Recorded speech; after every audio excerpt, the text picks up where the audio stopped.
राष्ट्रपिता की मूर्ति के साथ क्या व्यवहार होता है, कोई स्पष्टीकरण, कोई माफी, कोई बहाना आज तक नहीं आया। पूरी हाड़ौती की जनता, राजस्थान के लोग इस बात को मानने के लिए मजबूर हुए कि भाजपा की वसुंधरा जी की सरकार ने प्रशासन के माध्यम से जो अवमानना करी महात्मा गांधी जी की, वो सोच समझकर करी और ये दिखलाने के लिए करी कि वो तमाम लोग इस प्रदेश और देश के जो भारत की अखंडता में, हमारे प्रजातंत्र में, हमारे लोकतंत्र की भावना में, हमारी जमहूरियत में विश्वास रखते हैं, जिस संविधान को, जिस आजाद भारत को महात्मा गांधी जी ने पैदा करने का काम किया था, उनके सिद्धांतों के खिलाफ इस देश की जड़ों को, नींवों को कमजोर करने का जो कोशिश भाजपा की रही, उसी काम का एक प्रतीक है। इसलिए आज हम सब इकट्ठा होकर महात्मा गांधी जी को श्रद्धांजलि देते हैं, उनका स्मरण करते हैं और साथ ही साथ पूरे प्रदेश भर में जो संकल्प हम लोग कर रहे हैं कांग्रेस जन, उसमें मैं चाहता हूं कि प्रदेश और हाड़ौती के तमाम लोग इस संकल्प में हमारे साथ जुड़ जाओ। 2 महीने के बाद मौका मिलेगा इस भ्रष्ट सरकार को जड़ से उखाड़कर फेंकना है और राजस्थान से बाहर करना है। वसुंधरा जी इस प्रदेश की मुख्यमंत्री है। 4.25 साल अपने किलों महलों में रहकर दरवाजे की छटकनी बंद कर जनता से कोई संवाद नहीं किया। बहुत मौके आए, बहुत बार सड़कों पर कांग्रेस जन उतरे, हमने कहा, ललकारा, आग्रह किया कि राजस्थान के 7 करोड़ लोग जिन्होंने आपको आशीर्वाद देकर दोबारा मुख्यमंत्री की कुर्सी पर बिठाया है, ये सिर्फ 5 साल के लिए है। जनता के दुख तक बांटो, किसानों की मदद करो। आपकी नाक के नीचे जयपुर और पूरे प्रदेश में आज रोज 8 से 10 महिलाओं का बलात्कार होता है। मुझे दुख के साथ कहना पड़ता है कि कोटा संभाग में सबसे ज्यादा किसानों ने आत्महत्या करी है। प्रदेश में पहले सूखा पड़ता था, अकाल पड़ता था, पाला पड़ता था, लेकिन प्रदेश का किसान कभी आत्महत्या के लिए मजबूर नहीं हुआ। ये कौन सी परिस्थिति पैदा हुई है कि आज किसान अपने आप को लाचार महसूस करता है? जो लोग सूली पर लटक कर मर गए किसान, हमारी मुख्यमंत्री के पास उस किसान के परिवार के आंसू पहुंचने के लिए आधे घंटे का समय नहीं है। हम तमाम ने उन लोगों के घर में गए। एक लहसन का किसान हमारा मीरा भाई, उसने आत्महत्या कर ली।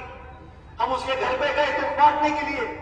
विपक्ष के लोग हैं, सरकार हमारी नहीं है, लेकिन फिर भी जितनी मदद हो सकती है लोगों की, किसान परिवार के लोगों की, जो चला गया तो चला गया, लेकिन जो पीछे बिलखता हुआ परिवार छोड़ गया है, उसकी देख रेख करना, उसकी समर्थन में सामने आना, उसकी मदद करना, वो तो दूर।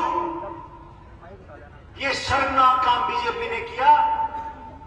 कहा कि किसान अपने दुख से नहीं मरा, उसका तो परिवार का झगड़ा था, जमीन का झगड़ा था, आपसी पारिवारिक विवाद था।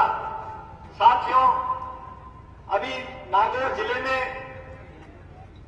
एक दलित वर्ग का किसान व्यक्ति था, उसका 2 बीघे का खेत था, उसने बैंक से कर्जा लिया था, अपाहिज था, बैंक ने उसकी कुर्की कर दी। उस व्यक्ति ने शर्म से आकर, दुखी होकर अपनी जान ले ली। उस दलित किसान परिवार के घर में गया सिर्फ दुख बांटने के लिए। मैं जब उस घर में गया, उस किसान का छोटा भाई था, वो भी अपाहिज था। उसने कहा, पायलट साहब, हम लोगों ने 80,000 रुपए का ऋण लिया था, आज बैंक हमसे 4.5 लाख रुपए मांग रहा है।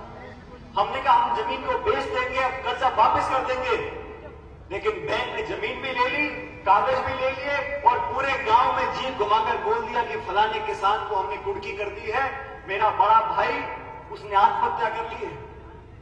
मैं पूछना चाहता हूं वसुंधरा जी से, आप 165 विधायक लेकर मुख्यमंत्री बनी, आपकी पार्टी की सरकार केंद्र में है, आपने घोषणा करी कि हम किसानों का कर्जा माफ करेंगे। एक सीमंत किसान, छोटा लघु किसान, दलित परिवार का अपाहिज, वो 80,000 रुपए का ऋण लेकर अपनी जान ले रहा है। आप बस की छत पर चढ़कर गौरव यात्रा कर रही हो। उस परिवार में मैं गया और मैंने कहा, सरकार में कोई बात नहीं, लेकिन कांग्रेस पार्टी ने उसकी एक एक पाई चुकाई है। हम हर एक का नहीं कर सकते साथियों, लेकिन मुझसे बर्दाश्त नहीं हुआ। हमने इसका कर्जा चुकाया, बैंक से उसको कागज दिलाए, लेकिन ऐसे गरीब झोपड़ी में झांकने का समय नहीं है महारानी साहब को। वोट देने के लिए अलग अलग कपड़े पहन लेती हैं, अलग अलग संभाग में जाके अलग अलग वेशभूषा धारण कर लेती हैं। अरे आप सौभाग्यशाली हो, ये मासूम जनता ने आपके झूठे जुमलों पर विश्वास कर आपको मुख्यमंत्री दोबारा बना दिया। एक सुनहरा मौका आपके पास था, आप चाहते तो राजस्थान की शकल बदल सकती थी, पूरी ताकत आपके पास थी, केंद्र की सरकार आपके पास थी। और साथियों, और जनता भी बहुत जनार्दन है, जब पतीला साफ करते तो पूरा ही साफ करते हैं। हमारा अपने एमएलए, एमपी, प्रमुख, मंत्री, सांसद, मुख्यमंत्री, प्रधानमंत्री सारा बीजेपी का बना दिया। जनता को उम्मीद थी कुछ बदलाव आएगा, बदलाव क्या आया? देखो, बीजेपी एक बहुत बड़ी पार्टी है, मुख्यमंत्री तो बहुत काम होता है, सारे काम हमेशा कोई व्यक्ति पूरा नहीं कर सकता, ये बात को मैं मानता हूं।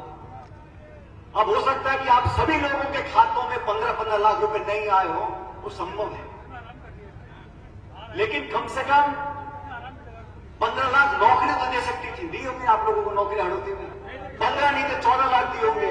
अरे 6 लाख तो दिए थे ऊपर में।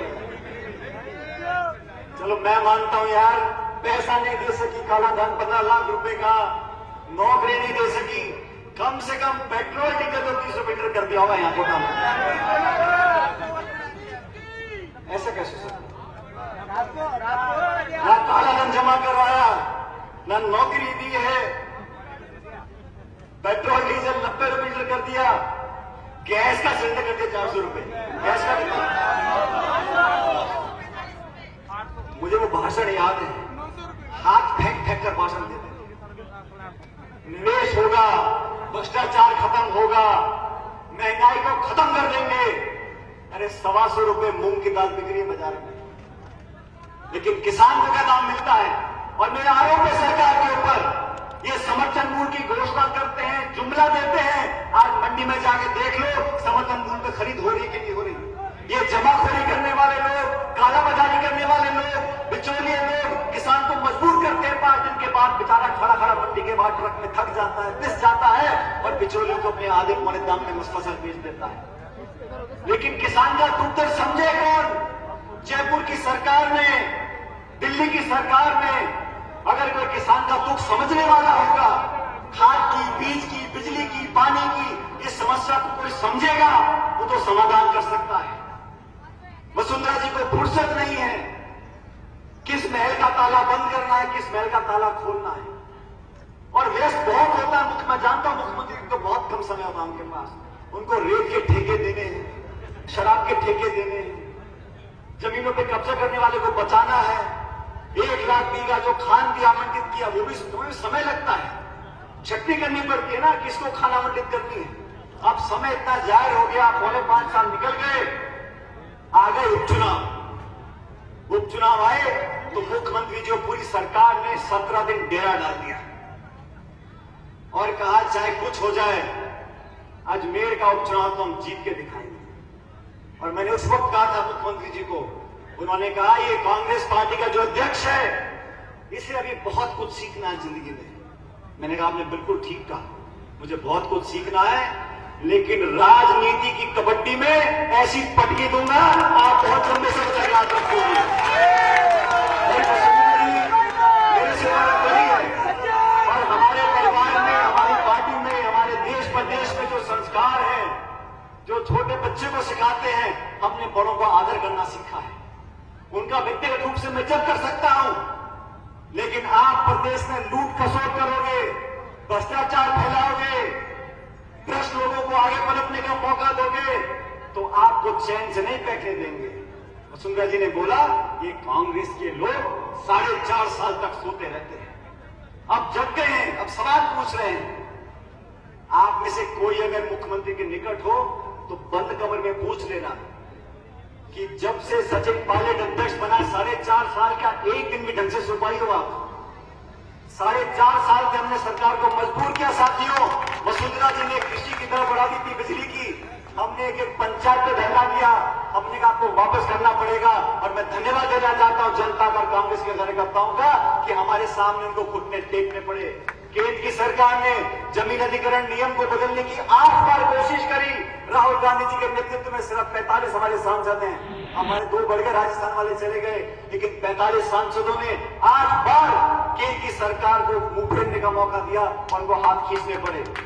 अब जब उपचुनाव हो गए, सुपड़ा साफ हो गया, पिछले 4.5 साल में 22 विधानसभा में वोट पड़े, इन 22 में से 20 में कांग्रेस जीती है।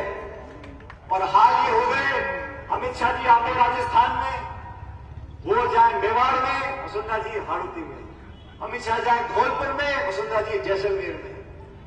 आपस में खिंचाव इतना हो गया।